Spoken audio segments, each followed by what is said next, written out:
Kenapa contoh adalah seorang tu yang dia memang kelakar sebenarnya. Okey. Tapi bila dia bentar, saya tak nak sebut siapa.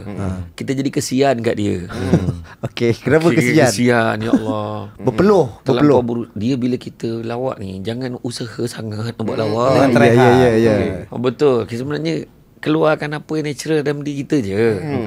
Cakap je, ikhlaskan nanti. Bila kau paksa jadi lawak tu, dia jadi menekan. Gelak lah jangan, tak boleh macam tu. Dia jadi macam tu tau sebenarnya. Gelak lah jadi macam kesian lah. Tu sebabnya dia ada teknik dia. Dia ada teknik sinikal, ada teknik kita mengusik, ada teknik kita sindir, ada teknik ni macam dia ada macam-macam kaedah sebenarnya. Ya, tapi dia, sebenarnya yang tu yang tak ada kelas khas dia buat untuk tu sebenarnya. Sebab pelawak ni pun kadang ada, yalah, dia konten ada. Menyampaikan tu teknik. Masa training dia rasa kelakar habis lah. Tapi menyampaikan kata betul lain. Crowd lain kan. Saya ingat lagi masa tu sebab saya kata okey, so saya sebenarnya bukan saya tak layan juga. Tengok okey. Oh bagus ni. Bagus point ni. Saya tengok juga. Jadi maknanya ada.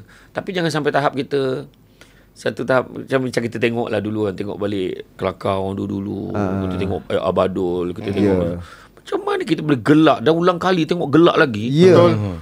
Kenapa? Sebab apa? Sebab dia bukannya sampai menghina orang.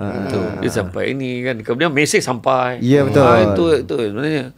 Jadi saya lepas pada tu bila dah ceramah banyak ni, saya dah mula kat luar bila saya ceramah, saya pakai nama ni nak cerita asal usul nama Samsul Ubat lah. Saya dah bekerja. Kerja saya tak macam Ustaz Don. Masa tu Ustaz Don kerja di Kuim. Masa tu dia kuis dia. Jadi dulu dia memang sampaikan, dia letakkan dia memang pensyarah. Kan, tapi saya ni pula pengarah undang kekuasaan, tak ada kena-mengena dengan ceramah motivasi langsung ni. Tak ada kena-mengena. Jadi bila saya berceramah di luar, saya tak boleh pakai nama jawatan rasmi saya.